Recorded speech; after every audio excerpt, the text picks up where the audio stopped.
एक छोटा सा गांव था जहां रामू नाम का एक कुम्हार रहता था। वो मिट्टी के बहुत सुंदर बर्तन बनाता था, लेकिन उसकी कमाई बहुत कम थी। एक तपती दोपहरी में रामू नदी किनारे मिट्टी खोद रहा था कि उसे मिट्टी में दबा एक पुराना तांबे का सिक्का मिला। रामू बहुत खुश हुआ और उसने सोचा कि अब वो अपनी झोपड़ी की छत ठीक करवा पाएगा। तभी वहां से गांव का सबसे अमीर जमींदार अपने घोड़े पर गुजरा। जमींदार ने रामू के हाथ में वो सिक्का देखा और रुक गया।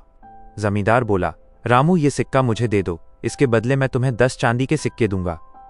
रामू का लालच जाग गया। उसने सोचा, अगर ये इतना कीमती है तो मैं इसे और महंगा बेचूंगा। उसने जमींदार को मना कर दिया और शहर की ओर भागने लगा। रास्ते में एक साधु मिले। उन्होंने रामू की बेचैनी देखकर पूछा, बेटा, कहाँ भागे जा रहे हो? रामू ने घमंड से सिक्का दिखाया और अपनी बड़ी योजनाओं के बारे में बताया। साधु मुस्कुराए और बोले, सावधानी बरतना रामू, जो हाथ में है उसका आनंद लो।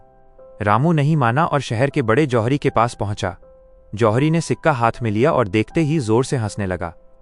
उसने कहा, मूर्ख, ये तो तांबे का एक साधारण टुकड़ा है जिसकी अब कोई कीमत नहीं। रामू भागकर वापस जमींदार के पास गया, लेकिन जमींदार जा चुका था। थका हारा रामू वापस अपनी झोपड़ी पहुंचा और देखा कि बारिश शुरू हो गई है। उसकी छत से पानी टपक रहा था और उसके पास उसे ठीक कराने के लिए अब 1 पैसा भी नहीं था। उसने आसमान की तरफ देखा और बुदबुदाया, काश मैंने उस समय 10 सिक्कों में संतोष कर लिया होता। सीख, हाथ आए अवसर को और बड़े लालच में गंवाना बाद में केवल पछतावा देता है।